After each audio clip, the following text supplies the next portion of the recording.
এই কাঁঠাল গাছের সারি এবং সারি সারি কাঁঠাল ঝুলে আছে গাছের কোলে।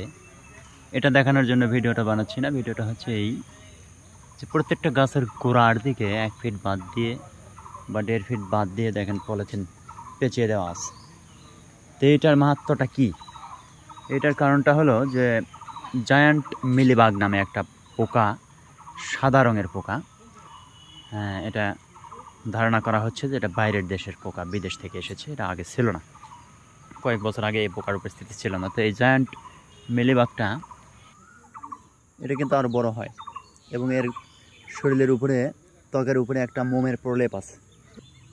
এটা ঔষধে, কীটনাশক স্প্রে সহজে মরে না।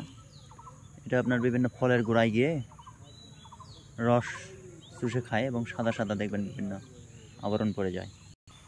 এই পোকা সাধারণত আম, লিচু এবং কাঁঠালের ক্ষেত্রে এবং অন্যান্য ফল, কমলা, মালটা সব ক্ষেত্রে এটা সমস্যা করে, ফল পড়ে যায়। সুতরাং এটা থেকে বাঁচার জন্য আপনারা এই পলিথিনটা বেঁধে দেবেন শীতের